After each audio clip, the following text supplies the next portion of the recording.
Hi friends, स्वागत है आपका मेरे यूट्यूब चैनल टेक्निकली में। मैं जो वाली आज बात करने वाला हूं DMI फाइनेंस के बारे में। जैसे अगर हम कोई भी फोन अपना फाइनेंस कराते हैं सैमसंग का, तो उसके लिए आपके पास क्या क्या होना बहुत जरूरी है। सबसे पहले आपके पास आपका आधार कार्ड होना चाहिए, और आपके अगर आधार कार्ड में आपका मोबाइल नंबर लगा हुआ है तो आपको पैन कार्ड की कोई जरूरत नहीं है। आपका आधार कार्ड में जो मोबाइल नंबर लगा उस पर एक OTP जाएगी, आपका फोन फिर फाइनेंस कैसे होगा मैं बात करता हूँ। अगर आपके आधार कार्ड में आपका मोबाइल नंबर नहीं लगा है तो उसके लिए आपको आपका पैन कार्ड चाहिए। अगर आपका पैन कार्ड नहीं है तो आपकी ड्राइविंग लाइसेंस चाहिए। फिर उसके लिए आपको 2 ID चाहिए। अब आपको अपने सबसे पहले नज़दीकी स्टोर पे जाना है, सैमसंग स्टोर या आपके आसपास जो भी आउटलेट है वहाँ पे आपको वहाँ पे जाना है। और मैं आपको यहाँ पे एक सैमसंग का जो पूरा DMI फाइनेंस का पेज है यहाँ पे आपको करके दिखा रहा हूँ।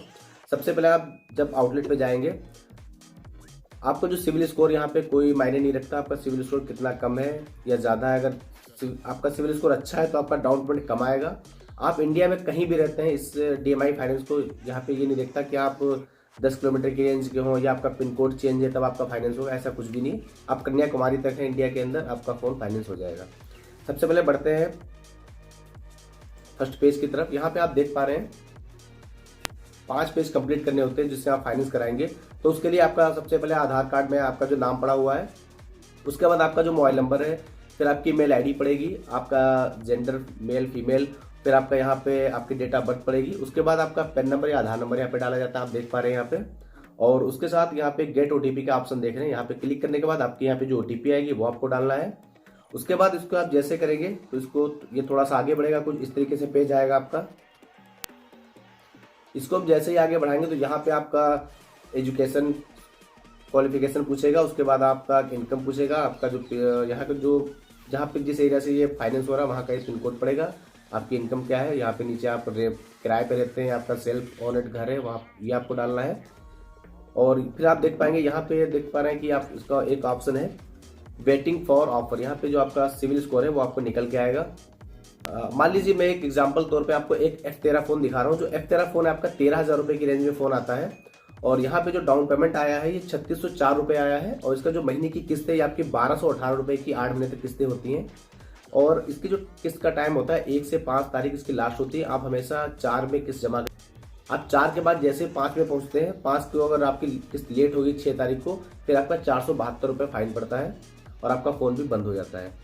उसके बाद मान लीजिए अगर आपका फ़ोन है, आपका फ़ोन डिसाइड हो गया, आपका डाउन पेमेंट हो गया, उसके बाद फिर जो भी वहाँ पे डीलर या जो भी प्रमोटर वहाँ पे कंपनी के जो एम्प्लॉय हैं, फिर ये बढ़ते हैं तीसरी पेज की ओर। आपका जो फ़ोन है, फ़ोन को सबसे पहले स्कैन करते हैं, फिर बढ़ते तीसरे पेज की ओर। फिर यहाँ पे आपका डिजिटल सिग्नेचर होता है।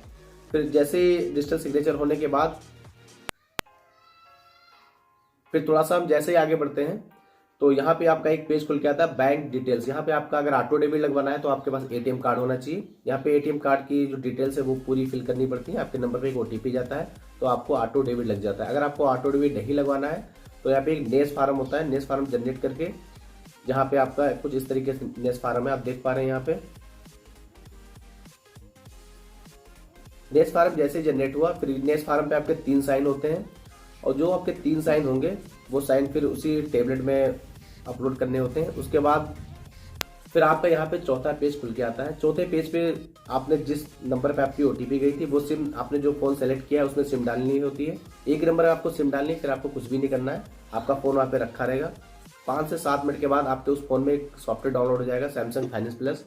फिर उसके अंदर एक OTP निकल के आएगी, वो OTP यहाँ पे डालनी होती है इस वाले पेज पे। जैसे ही OTP यहाँ पे डालते हैं तो आप देख पा रहे हैं कि यहाँ पे फिर चौथा पेज है पूरा कंप्लीट हो जाता है।